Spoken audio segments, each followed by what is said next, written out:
नमस्कार बच्चों, Saint Xavier school Adipur ई class में आपका हार्दिक स्वागत है। आज हम कक्षा 5वीं में हिंदी व्याकरण के विषय में कहानी लेखन इसके बारे में अभ्यास करेंगे। बच्चों, कहानी सुनना अच्छा लगता है ना? कहानी सुननी है? ठीक है, चलो आज हम टोपी वाला और बंदर यह कहानी सुनेंगे। पर इससे पहले हम कहानी लिखते समय कौन सी बातों को ध्यान में रखना चाहिए वह पहले हम देखेंगे।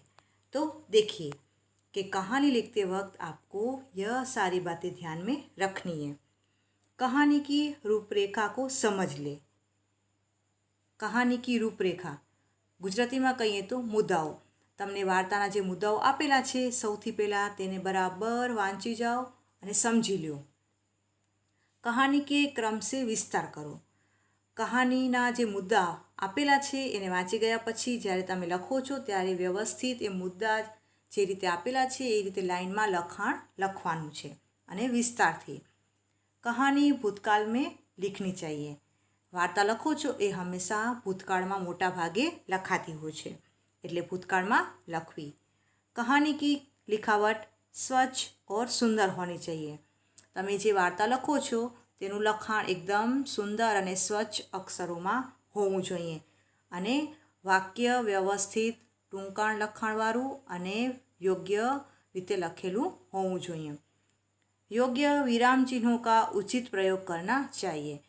તમે જે વાર્તા લખો છો તેમાં જ્યાં અવતરણ ચિહ્નો વિરામ ચિહ્નો આવતા હોય એ યોગ્ય રીતે મૂકવા જોઈએ।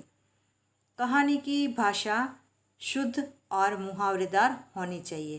તમે જે વાર્તા લખો છો તેની ભાષા એકદમ શુદ્ધ હોવી જોઈએ કે કેટલીક વખત આપણે અમુક શબ્દો એવા લખતા હોય છે કે જેનો કોઈ અર્થ હોતો નથી, તો વાર્તા લખતી વખતે તેની ભાષા શુદ્ધ હોવી જોઈએ। કહાની को યોગ્ય શીર્ષક દે।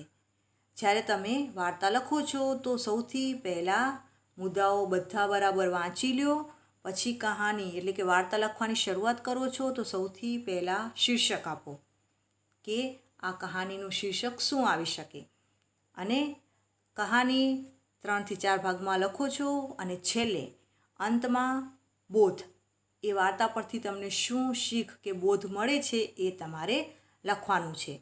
તો જ્યારે પણ વાર્તાઓ લખો ત્યારે આ બધા જ મુદ્દાઓ ધ્યાનમાં રાખવાના છે અને કહાની લખતી વખતે યોગ્ય ચિહ્નો તો ખાસ ધ્યાન રાખવાના। વાક્ય પૂરું થાય એટલે યોગ્ય ચિહ્ન જે આવતું હોય મૂકવાનું છે।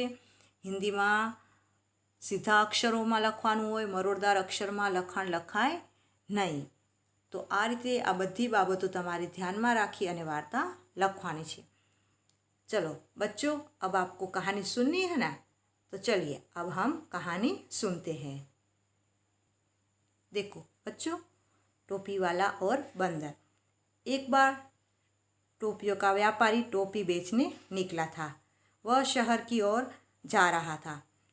चलते चलते वह आगे ही निकल रहा था तो रास्ते में उसे थकान सी महसूस हुई, तो उसे लगा मैं थोड़ा सा आराम कर लूँ।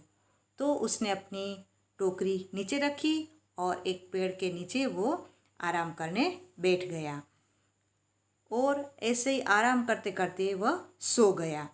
उसे नहीं पता था कि पेड़ के ऊपर बंदर है। बंदरों ने टोपियाँ देखी, वह टोपियाँ रंग बिरंगी थी, तो सारे बंदरों ने एक एक करके वह टोपियाँ ले ली और वह टोपी अपने सिर पर पहन लेते हैं। व्यापारी तो सोया हुआ था, उसे पता ही नहीं था कि बंदर ऊपर बैठे हैं। जब वह नींद से जागा तो उसने देखा टोकरी तो खाली थी। उसने आसपास देखा कि उसकी सारी टोपियाँ कहाँ गई। वह सोचने लगा कहीं कोई चोरी तो नहीं करके गया। फिर उसने पेड़ के ऊपर देखा तो उसे पता चला कि यह टोपियाँ तो बंदरों के पास है। तो अब यह टोपियाँ कैसे वापस ली जाए वह सोचता है। उसने एक पत्थर उठाया और बंदरों की ओर फेंका, तो बंदर ने भी सामने से पेड़ पे वृक्ष जो फल थे वो निकाल के व्यापारी की ओर फेंका। व्यापारी बुद्धिशाली था, उसने भी सोचा, उसने अपनी टोपी उतारी और ऐसे सोचने लगा, तो बंदर भी उसकी नकल करने लगे। व्यापारी ने सोचा, हाँ बंदर मेरी नकल कर रहे हैं, तो व्यापारी ने बुद्धि से काम लिया, उसने अपनी टोपी नीचे फेंक दी, तो बंदरों ने भी अपनी टोपियाँ नीचे फेंक दी। तो व्यापारी ने तुरंत ही देखा कि यह टोपियाँ तो नीचे आ गई, तो उसने सारी टोपियाँ इकट्ठी करके अपनी टोकरी में भर के लेके चला गया। तो इस तरह हमें यह कहानी से क्या सीख मिलती है कि संकट के समय में हमें शक्ति के साथ साथ अपनी युक्ति का भी इस्तेमाल करना चाहिए। सिर्फ तो बच्चों देखा ना, व्यापारी कितना बुद्धिशाली था।